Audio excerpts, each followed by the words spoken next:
Hello everyone, welcome to Edu मुसाक। दोस्तों, जैसा कि आप लोग जानते भी हैं कि बीपीएससी के काउंसलिंग 1 to 5, 6 to 8, 9 to 10 का काउंसलिंग जो है वह लगभग समाप्त होने पर है। कुछ विषय 11-12 के हैं जिसके कारण उन विषयों का डिस्ट्रिक्ट एलोकेशन अब तक नहीं आया है, लेकिन ऐसा कहा जा रहा है कि 11-12 के शेष विषयों का काउंसलिंग जो है वह कर लिया जाएगा। यह बात तो बहुत ही अच्छा है कि भाई बीपीएससी अब काउंसलिंग करा रहा है, कुछ दिनों के बाद लोग ज्वाइन करेंगे। लेकिन ऐसा लगता है जैसे कि बीपीएससी के द्वारा जो रिजल्ट निकला है या तो जानबूझ के मिस्टेक हुआ है या उसमें बहुत बड़ा फर्जीवाड़ा है। देखिए, दिन प्रतिदिन अलग अलग तरह का माने अनियमितता सामने आ रहा है। कभी आ रहा है कि 82 नंबर वाले लोग सिलेक्ट हो गए हैं, कभी यह आ रहा है कि भाई सर्टिफिकेट जांच हो रहा है तो लोग भागना शुरू कर दे रहे हैं, कभी कुछ कभी दिव्यांगता प्रमाण पत्र में दूसरे की जगह दूसरे लोग हैं, कभी किसी का ये जो कहते हैं ये आधार कार्ड ही गलत है, आधार कार्ड में सुधरवाया गया है, यानी दूसरे स्टेट के लोग जो हैं वो दूसरे स्टेट में ये स्टेट के नंबर का लाभ ले रहे हैं। तो ये जितनी भी अनियमितता है, पता नहीं ये मिस्टेक से अनियमितता हुआ है या इसको जानबूझ के किया गया है, यह तो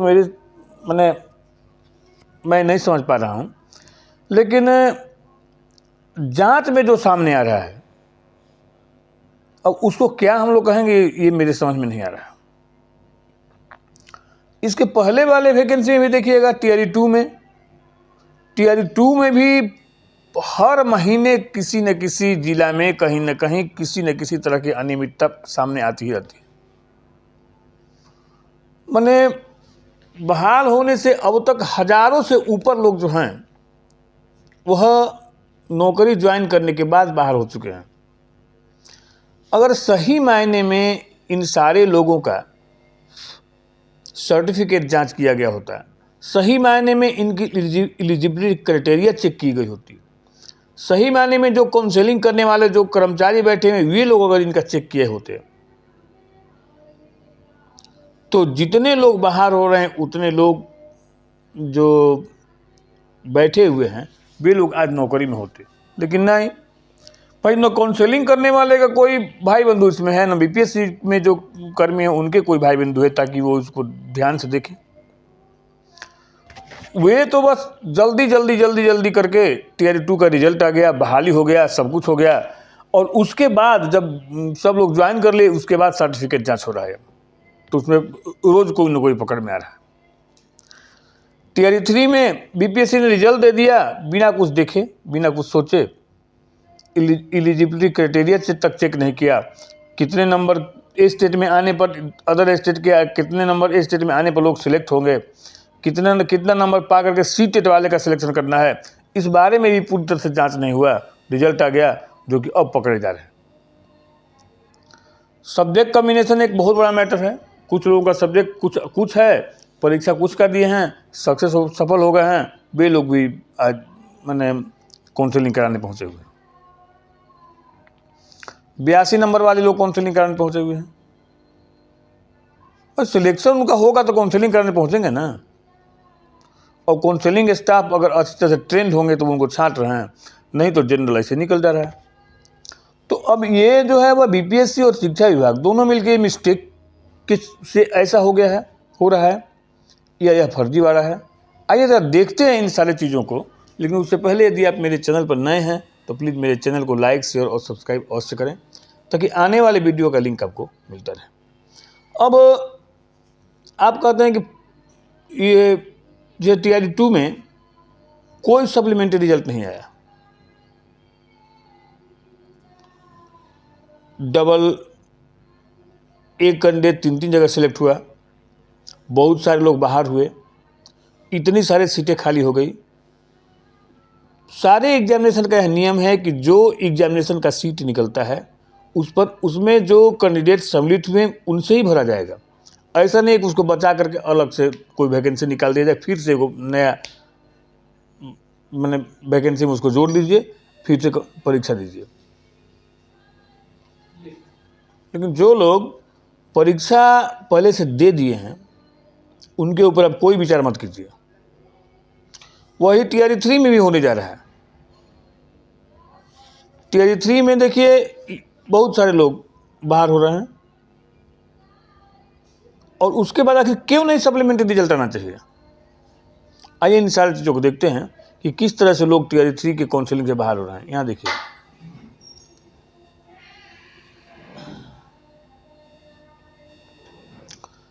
बीपीएससी तीसरे चरण के शिक्षकों की काउंसलिंग शुरू, प्रमाण पत्रों की जांच शुरू हुई तो भाग निकले अभ्यर्थी। अब देखिए, अब वैसे अभ्यर्थी भी इसमें सम्मिलित हुए हैं जो कि जिनका कि प्रमाण पत्र जो है वो सही नहीं है।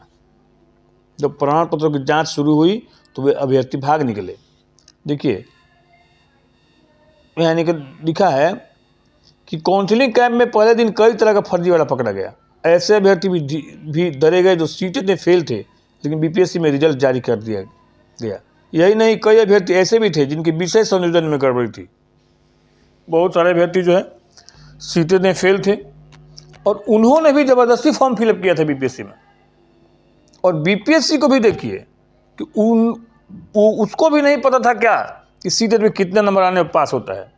उसने भी उनका रिजल्ट जारी कर दिया, और उसके बाद उनका हिम्मत भी देखिए कि वो काउंसलिंग कराने ही पहुंच गए। इस तरह के बहुत सारे लोग हैं जो काउंसलिंग के बाहर हो रहे हैं। ये सीट खाली हो जाएगा। इसके बाद दूसरे तरह का घोटाला देखिए, टीआरई 3 में सीटेट का मार्क्स 82 नंबर वालों को नहीं हो पा रही काउंसलिंग। ये सीटेट में 90 नंबर पास माना जाता है। बिहार सरकार शिक्षा विभाग ने ऐसा कहा था कि भैया मैं अपने यहाँ के जो कैंडिडेट हैं उनको, महिला कैंडिडेट, उनको 5% का ग्रेस दे रहा हूँ। तो 5% अगर घटाइएगा, यहाँ तो 60%, 5% घटाइएगा तो 55%। 55% को अगर जोड़िएगा तो 55 और 27.5 कितना हो गया, 82.5। और 82 नंबर वाला भी फॉर्म भर दिया इसमें। अब उनको बाहर किया जा रहा है, यह भी एक मामला है। उनका भी सिलेक्शन कर दिया बीपीएससी ने। उसने इस बात की भी जांच नहीं किया कि 82 वाले पास हुए हैं कि 83 वाले पास हुए हैं। तो जितने भी 82 नंबर वाले लोग थे वे लोग भी फॉर्म फिलअप किए, उनका रिजल्ट भी आ गया। अब उनका काउंसलिंग नहीं हो पा रहा है, यहाँ भी सीट खाली हो रहा है। तीसरे तरह का देखिए बहुत बड़ा घोटाला देखिए यहाँ पर, verification document name, Aadhaar, pan, DL and document certificate doubtful. Aadhaar demographic history has been uploaded by candidate and address has been changed on 20/6/2023 from Devghar, Jharkhand to Banka, Bihar. Selection is in the BC category. Candidate intention suspected to gain benefit for seated marks और cut off marks in BPSC exam. अब देखिए, देवघर का candidate है, इन्होंने अपना demography data को change किया, यानी कि अपना एड्रेस चेंज करके बिहार में बना लिया। इसलिए बना लिया कि बीसी कैटेगरी के ये हैं और बीसी कैटेगरी का लाभ लेने के लिए, और प्लस जो सीटेट में ये कम नंबर है उसका भी लाभ लेने के लिए। इस तरह घोटाला है। तो ये तो एक पकड़ा गया, ये देखा जा रहा है। लेकिन इस तरह के कितने सारे कैंडिडेट हैं, इसका अगर जांच किया जाएगा गहनता से, तो बहुत सारे लोग बाहर निकलेंगे जो कि बाहर के कैंडिडेट हैं, यहाँ का डोमिसाइल बना लिए हैं, डोमिसाइल बना के यहाँ के रिजर्वेशन का लाभ ले रहे हैं। बहुत सारे ऐसे भी कैंडिडेट हैं जो यहाँ का ईडब्ल्यूएस पर लाभ ले रहे हैं। बहुत सारे ऐसे भी कैंडिडेट हैं जो यहाँ के रहने वाले नहीं हैं, लेकिन यहाँ के दिव्यांग कोटि के सर्टिफिकेट पर नौकरी कर रहे हैं। ये सारे लोग जो हैं, और मात्र एक संयोग है भैया ये, बीपीएससी ने इनका भी रिजल्ट दिया है। अब यह मात्र एक संजोग है या क्या है, ये बात कहना बड़ा मुश्किल लग रहा है। ऐसे ऐसे फर्जीवाड़ा सामने आ रहा है जो कि समझ में नहीं आ रहा कि क्या इसको कहा जाए। तमाम तरह का डॉक्यूमेंट देखिए, आधार का डेमोग्राफी मैंने अपना ये निवास प्रमाण पत्र बना लेते हैं यहाँ से, बीसी का सर्टिफिकेट यहाँ से बन रहा है, रहने वाले कहाँ के हैं, बीसी का सर्टिफिकेट बिहार से बना लेते हैं। दूसरे तरह का देखिए यहाँ पर 82 नंबर वाले भी सिलेक्ट हो गए हैं। तीसरे तरह का फर्जी डॉक्यूमेंट के आधार पर भी सिलेक्शन हो गया इनका। अब देखिए यही नहीं, ये तो इस बार का बात है ये। और आगे देखिए, यहाँ देखिए ये है आपको, ये कहाँ का न्यूज़ देख लीजिए ज़रा। ये न्यूज़ है जिला कार्यालय कार्यक्रम पदाधिकारी स्थापना कटिहार का है। यहाँ देखिए, सेवा में दीपशिका तिवारी विद्यालय अध्यापक, उत्क्रमित मध्य विद्यालय गौघाटा आजमनगर जिला कटिहार। शिल्पी पटवा विद्यालय अध्यापक, उत्क्रमित मध्य विद्यालय देना, उसी स्कूल के हैं ये देखिए, उसी इंदुबाला उसी स्कूल की हैं। उपेंद्र कुमार यादव रोहिया। अब ये लोग देखिए क्या है, बिहार लोक सेवा 30/1/2025 का ही है। बिहार लोक सेवा आयोग पटना द्वारा चयनित टियर 2 के विद्यालय अध्यापकों के दस्तावेज सत्यापन के दौरान पाई गई विसंगतियों के संबंध में दस्तावेज सत्यापन आज हो रहा है। अब देखिएगा, इतना नहीं पहले ये लोग सब लोग सोए हुए थे, बहाली इनका हो गई, ज्वाइनिंग कर लिए, पेमेंट भी ले लिए, उसके बाद भी दस्तावेज सत्यापन आज हो रहा है।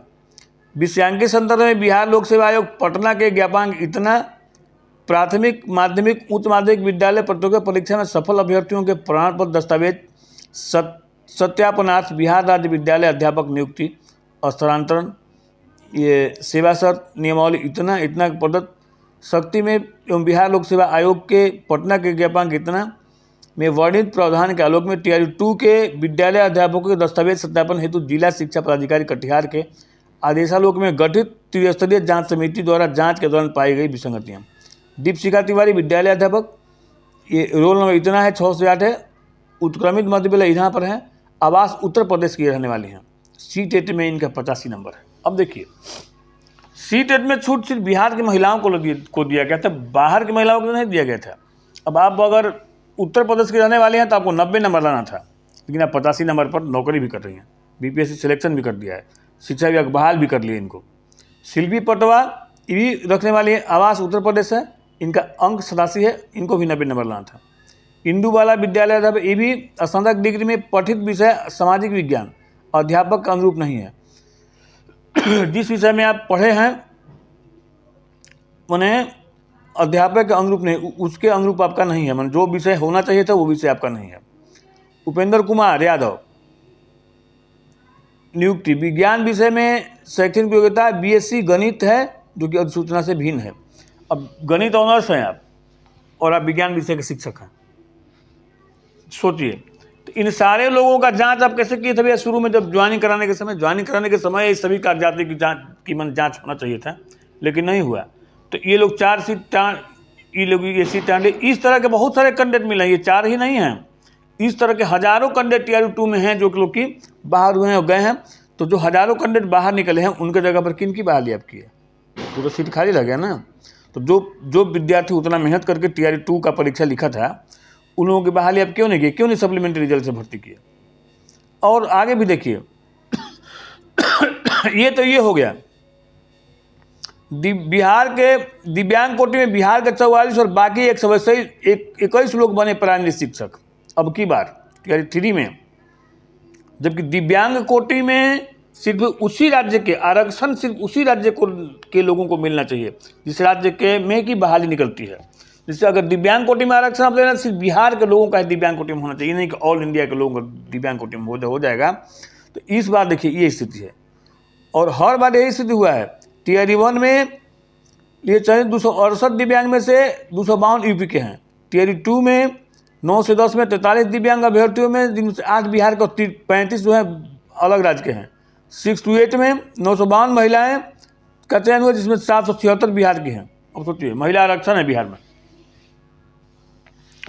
तो इस तरह से आप देखिएगा तो फर्जीवाड़ा माने अभी पता ही नहीं चल रहा है कि ये सारा का सारा चीज़ जो है वह मात्र एक मिस्टेक है या जानबूझ के किया हुआ फर्जीवाड़ा है।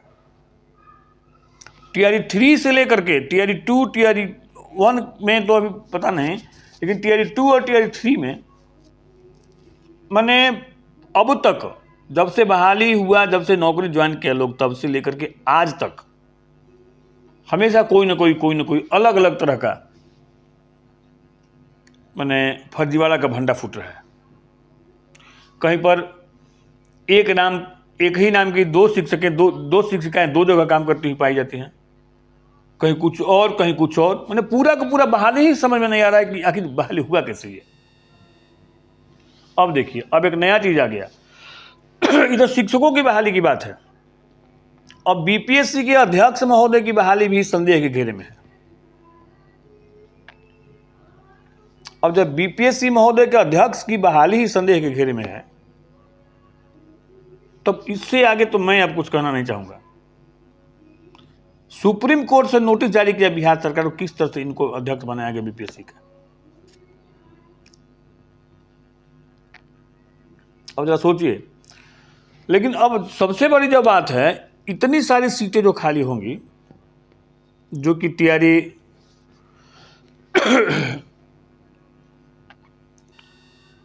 कुछ सीटें खाली होंगी जो कि एक ही सीट पर, मैंने एक ही कैंडिडेट 2 या 3 सीटों पर जिनका सिलेक्शन हुआ वो एक जगह ज्वाइन करेंगे। मल्टीपल रिजल्ट से कुछ सीट खाली होगा, कुछ सीट जो फर्जी अभ्यर्थी जो पकड़े जा रहे हैं उनके द्वारा खाली होगा। तो इतने सारा सीट जो बचेगा वह शिक्षा विभाग को सप्लीमेंट्री रिजल्ट देना ही चाहिए। क्योंकि देखिए, बीपीएससी ने ऐसा नोटिस निकाल दिया है कि विज्ञापन संख्या 22/2024 के अधीन शिक्षा विभाग, बिहार सरकार एवं अनुसूचित जाति जनजाति कल्याण विभाग बिहार के अंतर्गत विद्यालय अध्यापकों का 1 से 5, 6 से 8, 9 से 10 के सभी विषयों तथा वर्ग 11-12 के 6 विषयों को छोड़कर शेष विषयों का परीक्षाफल जिलावार आवंटन के साथ आयोग द्वारा प्रकाशित किया जा चुका है। कतिपय उम्मीदवार द्वारा ईमेल पर अथवा स्पीड पोस्ट के माध्यम से उक्त विज्ञापन के अंतर्गत सप्लीमेंट्री रिजल्ट प्रकाशित किए जाने का अनुरोध किया जा रहा है। इस संबंध में स्पष्ट करना है कि अधियाची विभाग से प्राप्त अनुरोध एवं रिक्ति उपलब्ध कराए जाने के पश्चात ही आयोग द्वारा सप्लीमेंट्री रिजल्ट प्रकाशन की कार्रवाई की जा सकती है। आयोग कह रहा है कि मैं सप्लीमेंट्री रिजल्ट कराने के लिए तैयार हूँ, निकालने के लिए, बट जो विभाग की वैकेंसी है जब तक वह मांगेगा नहीं तब तक मैं सप्लीमेंट्री रिजल्ट नहीं दे पाऊँगा। बात भी सही है, क्योंकि सप्लीमेंट्री रिजल्ट देने के लिए उनको सीट चाहिए, और किस सेगमेंट में, किस कैटेगरी में कितना सीट वैकेंट है, किसमें कितना रिजल्ट देना है, ये सारा चीज़ उनको मिलेगा, तब जाकर के वो बीपीएससी जो रिजल्ट निकालेंगे। तो शिक्षा विभाग इन सारे चीज़ों को देखे, भैया मल्टीपल रिजल्ट से जो पोस्ट खाली हो रहा है, जो फर्जी शिक्षक जो लड़के जिनका सिलेक्शन हुआ उनके द्वारा जो पोस्ट खाली हो रहा है, उन सारे पोस्टों पर सप्लीमेंट्री रिजल्ट जारी करने की प्रक्रिया करें। क्योंकि बच्चे जो हैं वो बहुत दिन से इसके ऊपर प्रदर्शन कर रहे हैं और बहुत दिन से उसका इंतजार कर रहे हैं। देखिए, बच्चे सप्लीमेंट्री रिजल्ट जारी करने की मांग बहुत दिन से कर रहे हैं। तो प्लीज़ आप भी इन सारे सीटों को इसी बहाली में भरिए। अब इसके लिए अलग से बहाली प्लीज़ मत निकालिए। इस बहाली में जो लड़के ये